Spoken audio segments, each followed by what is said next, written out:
Alright, as you know, on our very super cool tool website, we offer a free set of plans for this a router guide fence, the adjustable router guide fence. And what I'm showing you here is my original design that I came up with. Alan has also made one. I don't show you the locking knob on here, though. I probably should add that. But what I came up with here is using this fence for mortising, into the side of like a chair leg or a table apron, something like that. You could do it without this setup here, but you always had to add something to give you that stability to keep you from rocking back and forth. So I went down and made this bit of a sandwich here, I'll call it. I took my original fence off because you need this piece and this piece to be that one and that. Well, I show that as one piece, but it's actually two pieces here to be the exact same thickness. And so I did that. And then this third piece doesn't really matter because it's the sandwich that holds that your guide to the extrusion.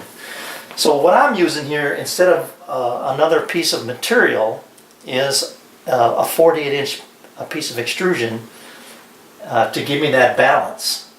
And I've used it already. I'll be honest with you, it worked fantastic. But what I'm going to do with this video now is just go down into the shop and show you how quickly I can set it up and put it to work. So the idea then is that you got your router sitting up here, and this is now riding in your sandwich, I'll call it, cutting your mortise. So you plunge your router, make your next plunge, and then just cut your mortise. And the beauty of this is that I can move this piece here, out to the end here or back down to the other end, and do up to a 48-inch piece. I don't ever plan on doing anything that long, I guess, but it could be done. And the other thing is, if you had something longer, this could also be indexed down your work, the extrusion, and then you could go on forever, if you wanted. So let's go down and see how it's going to work. Again, this is just riding in that track. I'll give you a little better view of it this way. You can see that it's not on top of it's not riding on this. This is just a sandwich. What's happening is your router is riding on top of your fence and then on top of the extrusion. And that's what gives you the registration point. Not this sitting on top of this. You don't want that. You want the registration point to be your work and the extrusion. That's what you want it to come be a part of. So you can see daylight between these two here. I don't know what I've got here, but it's less than that in reality. But that's how you want to build that sandwich. And then through that I've got a couple bolts that fasten with T-nuts into the extrusion, and that gives me the ability to slide it up and down. So anyway, let's go see how it works. Okay, you can see that I've got my router set up here, or attached to my fence, and this is my new fence I put on here. It's got a little piece of laminate that's left over from my old outfeed table. So I made a new fence out of that, and then I made my sandwich out of 3 pieces of that as well. Here's the scrap I'm going to put the mortise into. I've got it marked here. I'm using a 1/4-inch spiral bit, and let me get back down here a little bit. I've got a stop set here to register my work against. So I'll bring my work up, it hits that stop. So if I were doing multiple pieces, this would always be my registration point. And then I want this piece to be level with my extrusion. And you can see here, this is a used piece of extrusion. It's even got some gunk on it right there, but I'll deal with that later. So this is not one of our machined extrusions. This has got the 2-degree taper here, but it'll work. So register against the mark there, or the stop, I should say. Just going to put one clamp on that to hold it in place. Here, one clamp, and now I'm just going to get this thing registered flush.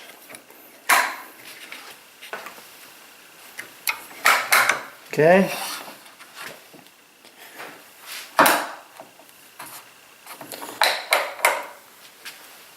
And okay, still against my stop, nice and flush along there. Bring my router in here, drop it into my saddle. Bring it over here and get it registered on my marks.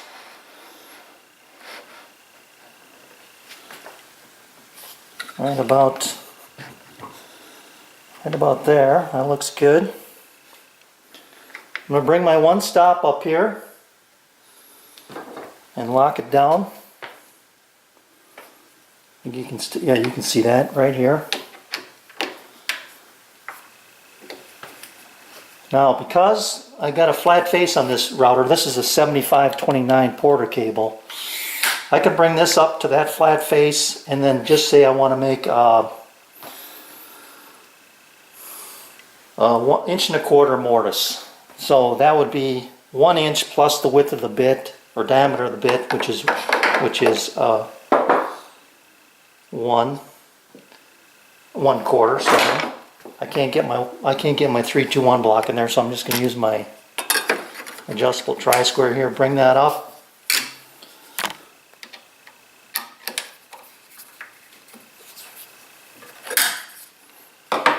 There's my 1 1/4 inch mortise. Okay, I've got it zeroed out on my work. Now I can set my depth of cut. I'll just say I want to go 1 inch deep.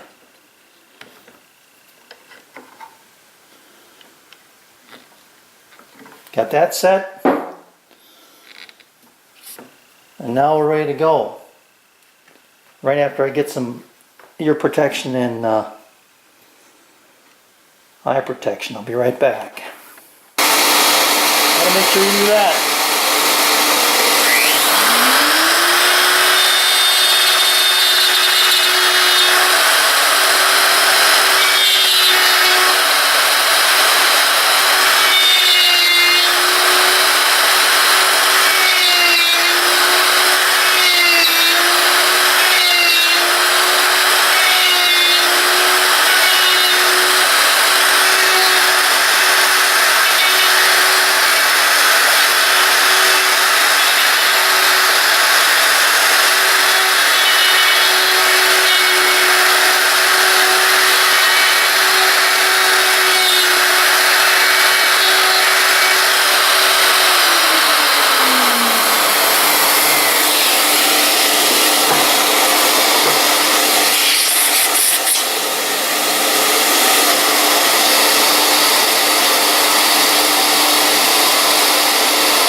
Right, there's one, even though I did screw up a little bit and I didn't have things tightened up. But now let's just say we want to go down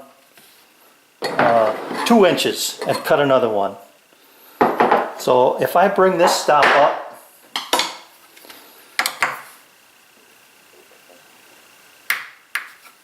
oh, I don't want to move that one yet, sorry. I got to bring this one up. I got to register against this last stop. So there's my previous stop. Bring this one up to here, 2 inches, down, locked,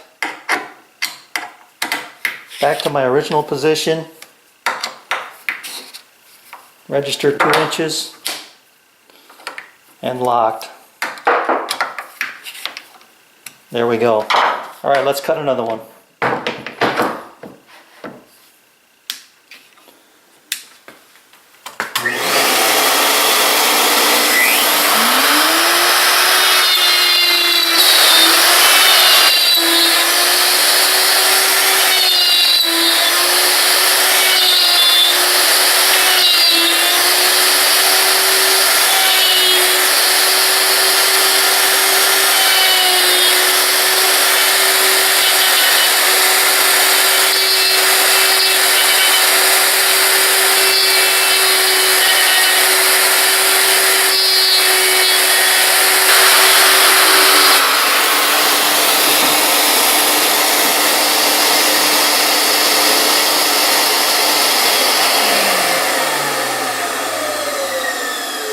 Perfect.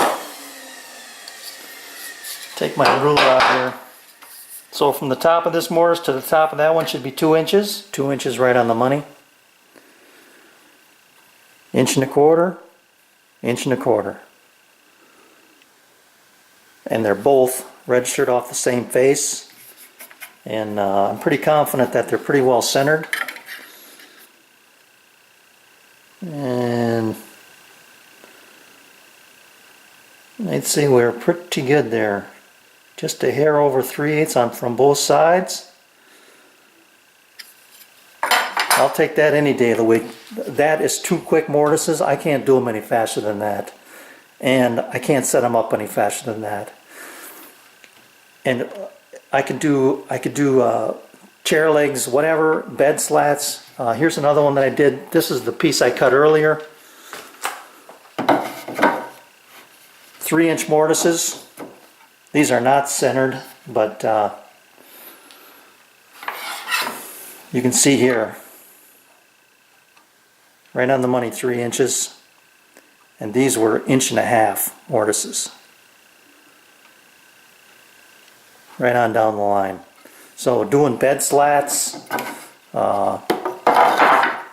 chair rail backs, if you had to just do like little 1/2 inch mortises for your slats in the back, anything like that, this thing would work fantastic. So, thanks for watching.